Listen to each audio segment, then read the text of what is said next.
semua mereka yang lain dari itu adalah neraka kecuali satu, yaitu aku dan sahabatku. 73. Jadi satu aja nang selamat. Dari kata-kata itu tidaklah dipaham syarat bahwa keadaan yang selamat itu yang terbanyak. Bisa aja kada banyak, apalagi secara logika 73 sisanya sikong sebuting, berarti kan terbanyak nang kada selamat tah daripada nang selamat.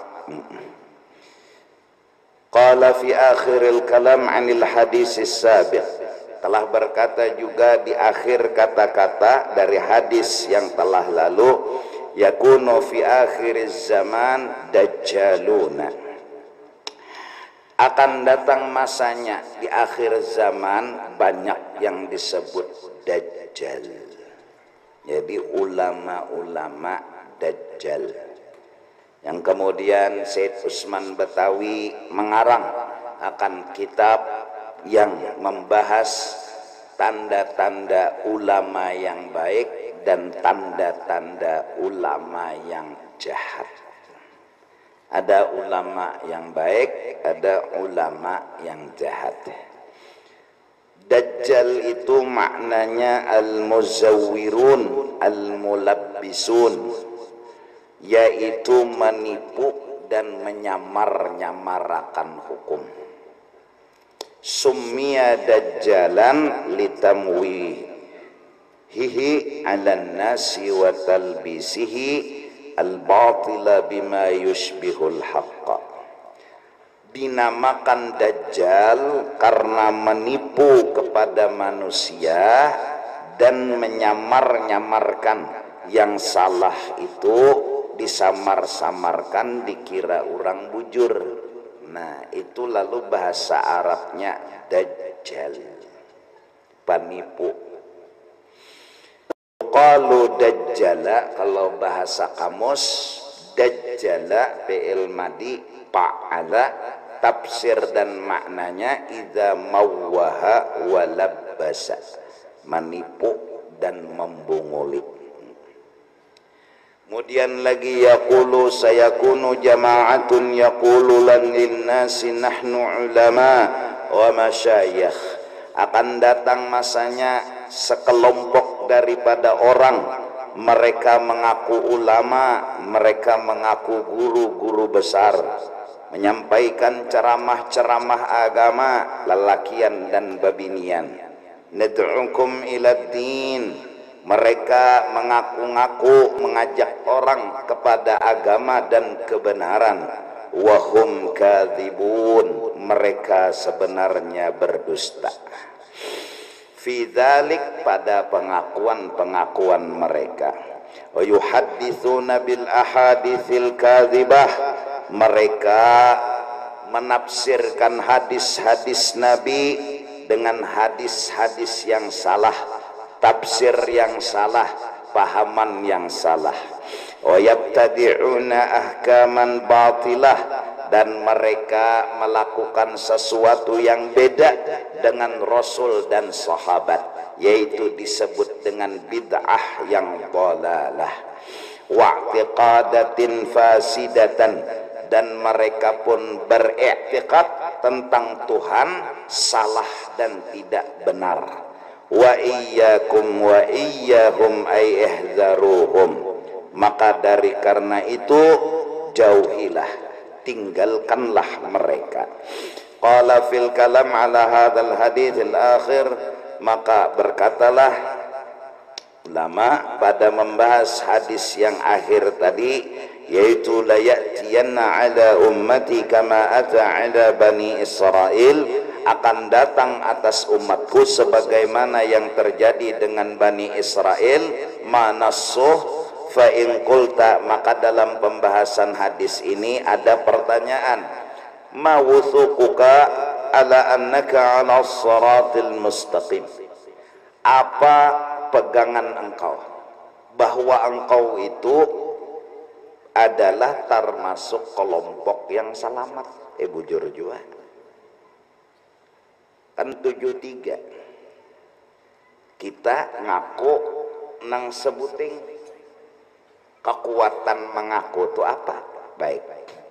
Fa inna kulla wahidin minal firaq yadda'i annahu 'alaiha duna ghairih. Karena 73 tadi semua mengaku-ngaku bujur. Bujur jualahi kada kita aja Jabariyah bujur, Mu'tazilah bujur jinya, ngaku juanya. Qultu, nah lalu jawabannya, laisa dzalika bil iddi'a wa tashabbuth biisti'malil wahmil qasir wal qawliz za'im. Kebenaran yang diaku-aku tadi bukan sekedar pengakuan. Satu, kada kawa mengaku-ngaku, dan tidaklah tashabbuth bergantung biisti'malil wahmil neraka bertanah kayak itu. Jadi ahlu sunnah tuh semu jadinya. Lalu supaya ahlu sunnah tuh jelas, nah lalu bakiau fakta, bakiau bukti. Nah supaya sebertahan tahun kayak pegerang ahlu sunnah wal jamaah itu harus bin naqli an jahabidati hadhihi sunnah wa ulama'il ahlil hadith. Pertama harus ada hitam putih, kertas tulisan yang diambil daripada para pembesar ulama-ulama satu ahli hadis. Itu dulu, karena masalah nang dibahas sunnah Nabi kada kawam kada ahlinya nang bepender. Mun kita nang tukang paunjunan ini bertaan mengaku ahlu sunnah, harus ahli hadis yang ngomong.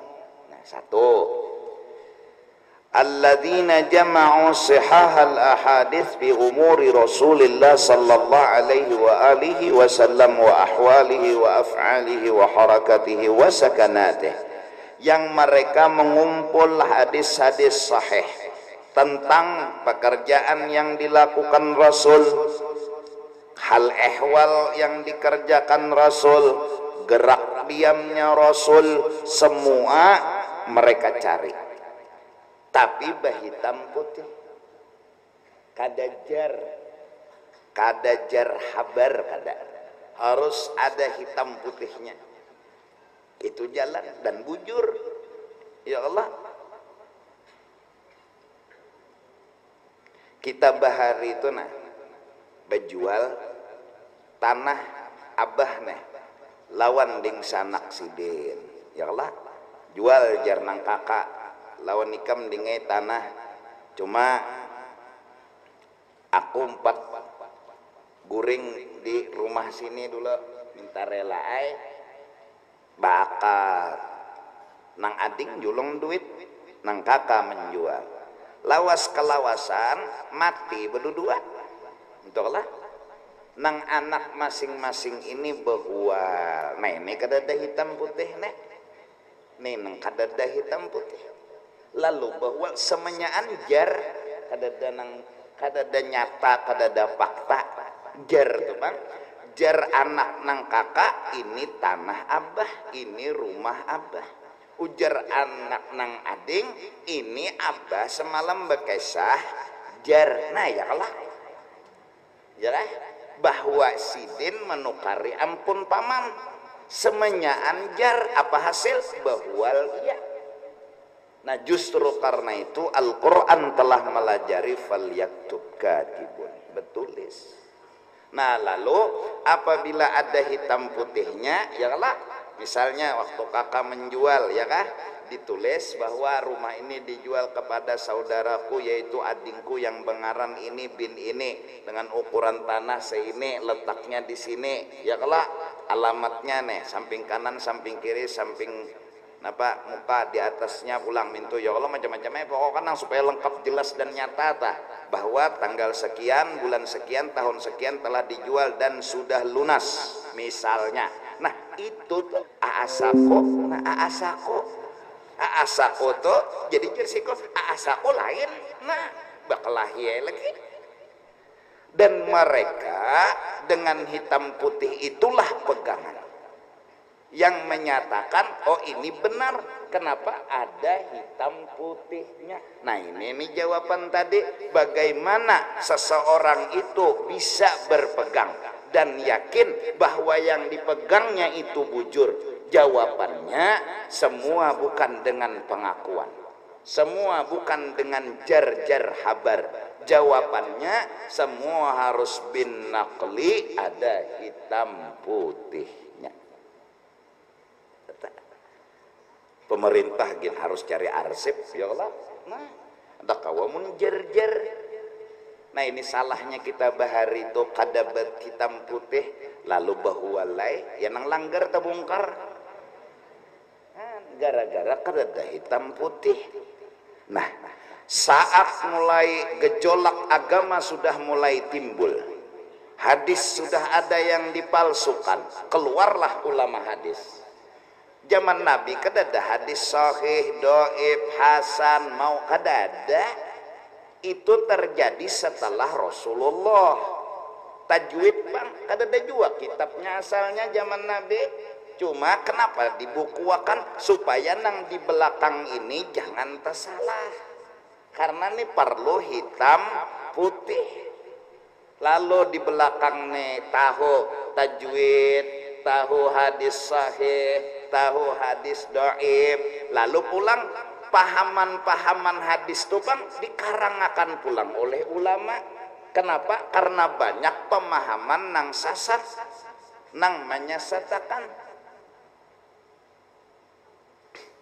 Sampai di dalam kitab Said Ahmad Zaini Dahlan Mufti Mekah, dulu seorang ulama di kota Mekah yang mendirikan Wahabi, Abdul Wahab itu ditanya, apakah ilmu kamu ini berhubung atau tidak? Katanya Abdul Wahab, semua guru saya musyrik semua. Itu jawabannya di kitab. Terus kata ulama ini, kamu ngambil dari siapa? Saya adalah mendapat ilham seperti Nabi Khidir. Itu kisahnya. Timbullah Wahabi. Padahalnya guru-gurunya syirik. Kitabnya ada. Nang sejaman lawan itu berkisah. Nah, jadi memaham seronganan. Padahalnya kayak Nabi Khidir. Ding sanak siden itu pun memprotes, kuitan siden pun memprotes. Guru dari Datu Kelampayan yaitu Syekh Sulaiman Kurdi, guru dari Datu Kelampayan. Orang ini pernah berguru dengan Syekh Sulaiman Kurdi. Pirasatnya Syekh Sulaiman Kurdi sudah ngomong orang ini nanti sasak dan menyesatkan. Dipadahi mucil, dinasehati kajung, kada karas lagi kajung. Buka kitabnya ada, penjelasan sejarahnya ada. Nah, kada ada hitam putih. Nah, lalu keluarlah ilmu hadis, itu belajar lo di pondok, di pesantren, di majelis-majelis taklim di rumah guru no, mustalah hadis, yalah usul tafsir, yalah usul hadis, belajar usul fikih. Ini kenapa jadi batulis hitam putih ini? Menyelamatkan nang di belakang. Mun kada kena camuh jar bertaan jar itu hadis, jar kada. Nah, kada bujur dikaranglah nang bujur, nang kaini nang bujurnya tampillah Syekh Imam Asy'ari dan Imam Maturidi sebagai pilihan Allah Subhanahu wa taala. Ini nang berjuang habis-habisan. Lahirlah Imam Syafi'i, Imam Maliki, Imam Hambali,